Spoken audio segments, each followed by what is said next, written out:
Benvinguts un cop més al meu raconet. Avui us porto un cas recent que ha deixat molts dubtes i molt poques respostes.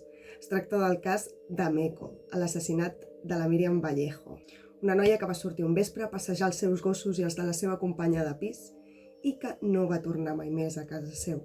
La van trobar amb 90 punyalades i els gossos no es van ni immutar durant l'atac.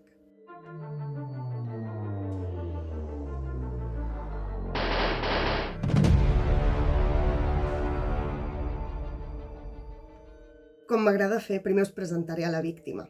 La Míriam va néixer un 9 d'agost de 1993, a Alcalá de Henares, a Madrid. De petita ella sempre havia volgut ser veterinària, però al final va acabar estudiant un grau d'auxiliar d'infermeria i de gestió administrativa. La Mimi, que era com li deia la gent propera, era filla única i per tant va passar gairebé tota la vida amb els seus pares a Lovera, un municipi que està a Guadalajara. A la Míriam li agradaven molt els esports, llegir, escoltar música, passar temps amb la família, però sobretot el que més li agradaven eren els animals i en concret els seus dos gossos. Abans dels fets, la Míriam feia de voluntària a Protecció Civil al municipi de Villalba i a més treballava en una empresa de distribució de components informàtics i d'ordinadors i allà era la responsable d'administració. Tant la família, com els amics, com els coneguts, la descriuen com una persona molt alegre, molt altruista, molt generosa. Cap allà a l'octubre del 2018, ella va decidir que es volia canviar de casa i va estar mirant en una urbanització a prop d'Alcalá de Henares, a Villanueva de la Torre, algun xalet per així poder tenir més espai pels seus gossos i ella fer la seva vida. Com que les despeses eren molt altes, va parlar amb la seva millor amiga, la Cèlia, que també tenia dos gossos, així que van decidir que llogarien aquest xalet juntes. Per les dues amigues la idea era perfecta. Tindrien una casa on els animals tindrien més espai per córrer, elles dues compartirien les despeses i a més que amigues eren germanes, podrien elles dues viure juntes. I resulta que en aquest pla se li uneix el Sergio, la parella de la Cèlia. I ells dos s'havien conegut a l'empresa on treballaven, on el Sergio era tècnic de manteniment i la Cèlia era la responsable del laboratori. Després ja d'unes setmanes d'estar convivint els tres junts, la Míriam li va comentar a la Cèlia que estava una mica incòmoda. Perquè en Sergio semblava que no feia molt bones cares quan estava la Míriam a prop, no li dirigia gaire la paraula, així que la Cèlia, com a millor amiga de la Míriam que era, va agafar en Sergio per banda i li va dir: escolta, nene, aquest pla era de nosaltres dues, tu t'has afegit, tu t'acostumes, això és el que hi ha. I pel que sembla, el Sergio va reaccionar i va començar a tenir una miqueta més de relació amb la Míriam i a canviar una miqueta aquesta actitud que tenia cap a ella. I és que fins i tot el diumenge abans dels fets el Sergio la va ajudar a muntar una antena perquè la Míriam pogués posar la televisió a la seva habitació i així. Arribem al dia dels fets, el dia 16 de gener del 2019. La Míriam durant aquella setmana havia estat molt malalta. De fet, el dia anterior als fets ella no havia anat a treballar perquè no havia sigut capaç d'aixecar-se del llit. I va decidir que encara no es trobava amb gaires forces d'acompanyar la Cèlia al gimnàs com feia habitualment. Total, que va anar a la feina, va tornar, va passar per casa de la seva tieta, una visita molt ràpida perquè aquella nit la Cèlia no era a casa i no podia treure els gossos, per tant li tocava a la Míriam passejar-los. Va arribar a casa seu, va saludar en Sergio i cap allà a 8:45 va sortir a passejar els gossos. Una dada important és que aquell mateix dia la Míriam havia rebut un paquet en el que hi havia uns collarets lluminosos pels gossos. Sabeu, aquests típics de LED que es porten ara perquè puguis veure per on va el gos? Passats uns 20 minuts des de que la Míriam havia sortit de casa, una parella que passejava per la zona va fer la següent trucada d'emergències. Hola, buenas, mira, llamo porque encontré a una persona en el suelo, no parece estar bien. ¿Está herida? ¿Está en Villanueva de la Torre? No, está consciente, pero ¿puede salir? No, a muy malas. Está tirada en el suelo, sí. A 4 perros por aquí preocupados. Mirando boca arriba, que no está bien, o sea, se vengan lo antes posible. Després d'atacar la Míriam, l'assassí o assassins la van deixar tirada en un camí on els veïns solien anar en bicicleta, anar a córrer, a passejar. Si us heu fixat a la trucada, en cap moment s'especifica que la Míriam estigui plena de punyalades, plena de sang, i això és, evidentment, perquè era una zona que no estava gens il·luminada, que era gener, per tant que es feia molt d'hora de nit, i que, a més, la Míriam encara estava viva quan la van trobar. Per tant, aquestes dues persones que van trucar al 112 no tenien ni idea de la gravetat en la que es trobava la Míriam. Així que, per desgràcia, quan van arribar els serveis d'emergència i van veure l'estat en el que es trobava la noia, que era tota plena de ganivetades i banyada amb la seva pròpia sang, ja era massa tard, la noia ja havia mort. L'autòpsia va revelar que la Míriam va ser apunyalada 89 cops, amb 2 ganivets de fulla curta que no van ser trobats a la zona del crim. Només un d'aquests ganivets se li havia quedat una part de la fulla clavada al crani. Imagineu la força amb la que la van arribar a apunyalar. El fet que hi hagués 2 ganivets va fer pensar a la policia que potser hi havia 2 atacants. A més, hi ha una testimoni que estava passejant el seu gos bastant lluny d'allà, però que va escoltar crits. I aquests crits en concret deien «soltadme, dejadme». Per tant, per la policia va ser una prova evidencial de que potser hi havia més d'un atacant. La majoria de les ferides eren superficials, de fet, només es va calcular una en concret, que era la que li va treure la vida, que era just al mig del pit. Es va calcular que l'agressió va durar entre 3 i 4 minuts, és a dir, va ser una cosa molt ràpida i amb molta ràbia, i la metge forense va assegurar que la Míriam va intentar lluitar per la seva vida, ja que moltes de les punyalades les tenia als braços, canells, mans, i a més tenia nombroses laceracions produïdes durant la lluita. Així que els forenses van concloure que la Míriam no va poder fugir per la sorpresa que va ser aquell atac. A partir de l'informe de l'autòpsia, els investigadors d'homicidis de la Guàrdia Civil van descartar totalment que el motiu de l'atac fos un robatori, més que res perquè la Míriam duia totes les seves coses a sobre i el mòbil estava tirat al costat d'ella. I juntament amb aquest mòbil el que van trobar és una bufanda amb un ble de cabell arrencat. L'informe de l'autòpsia també descartava l'agressió sexual com a motiu de l'atac.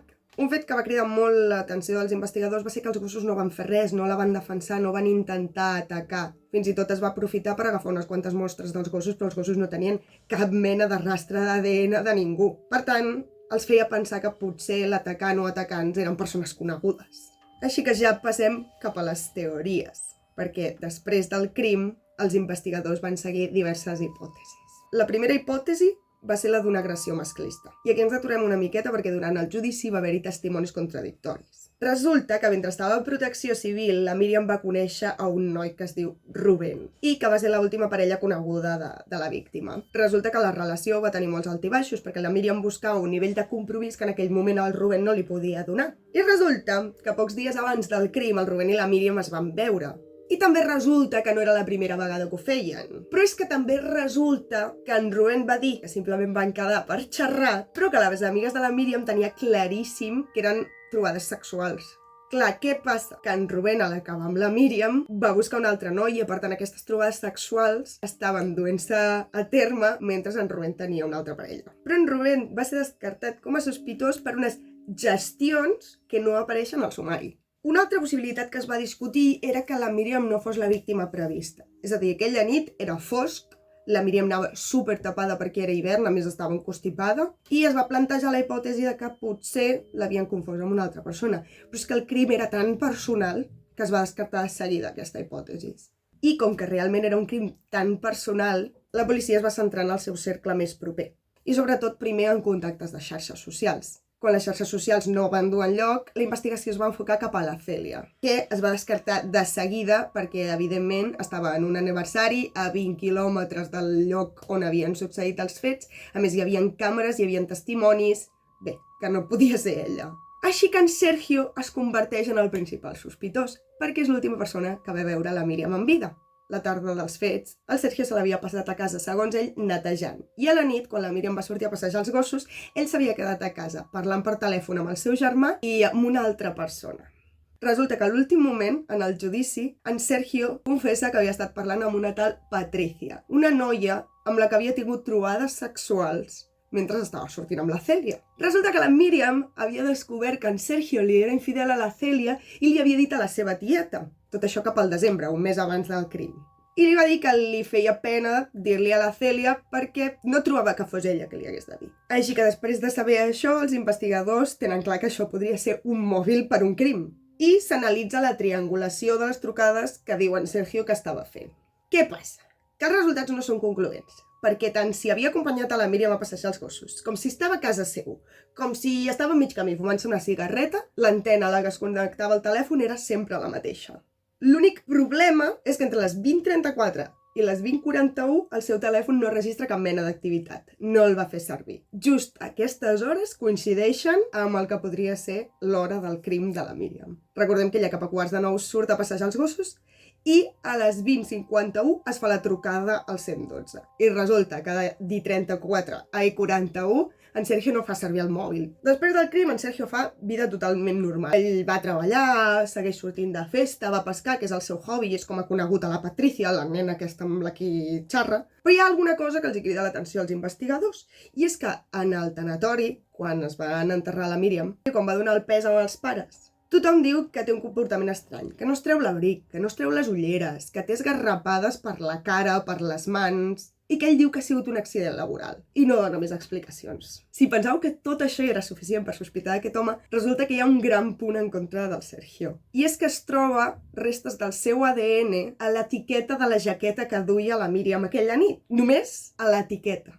I recordem que l'estudi de l'escena i de les proves suggerien que la persona que havia atacat a la Míriam ho havia fet per sorpresa i per darrere. Just a la zona on li van arrencar els cabells que van trobar al costat del telèfon és on es troba l'ADN d'en Sergio. Llavors el Sergio i el seu advocat el van voler defensar dient que clar, que convivien a la mateixa casa, que és totalment normal, que hi hagués contaminació creuada, perquè rentaven la roba junts, però per la policia això no té cap mena de lògica, perquè llavors es trobaria ADN per diversos llocs de la jaqueta, no només en l'etiqueta, en un punt concret. Finalment, el dia 13 d'agost del 2009, el Sergio és detingut. Es fa un registre a casa dels seus pares, que és on vivia, s'hi troba material informàtic, però sobretot s'hi troba un matxet. Sergio diu que no, que aquest matxet només el fa servir per quan va pescar, que és una herència del seu avi que li va deixar. I, evidentment, les proves d'ADN confirmen que aquest matxet no té cap mena de resta de la Míriam. Però tot i així, com hi ha moltes proves en contra d'en Sergio, el jutge ordena l'ingrés en presó provisional sense fiança.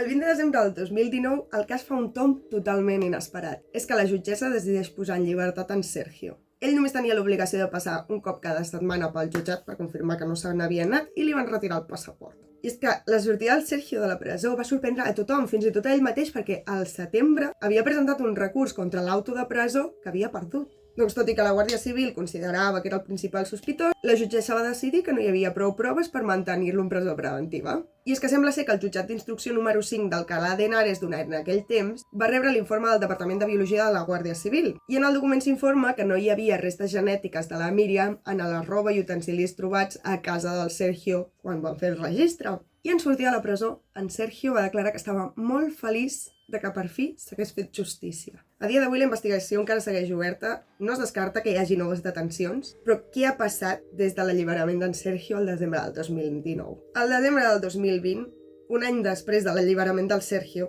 la Guàrdia Civil va demanar ajuda a un forense expert per revisar les proves d'ADN, a Francisco Echeverría, que us sonarà d'altres casos famosos, com per exemple el cas Bretón, el cas Assumpta, el cas del Pescaíto. Al desembre del 2021, un altre any després, a causa de la pressió ciutadana, es deté un sospitós erroni.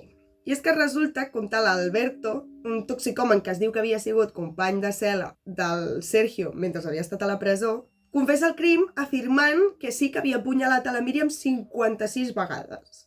Evidentment, això no concorda amb la realitat. La Míriam va ser apunyalada 89 cops. I és que l'Alberto tenia antecedents de violència i de robatori. I resulta que a prop d'on es va trobar el cos de la Míriam hi havia un vivac, una petita tenda de campanya muntada, que creuen que era un punt de drogues. I ja anem al maig del 2022, un any i mig després de que es detingués l'Alberto, que la jutgessa va decretar el sobreseïment provisional del cas. Per què? Perquè no es podia determinar l'autoria del crim. Què volia dir això? Que s'aixecaven les mesures cautelars contra en Sergio, que en Sergio quedava en total llibertat.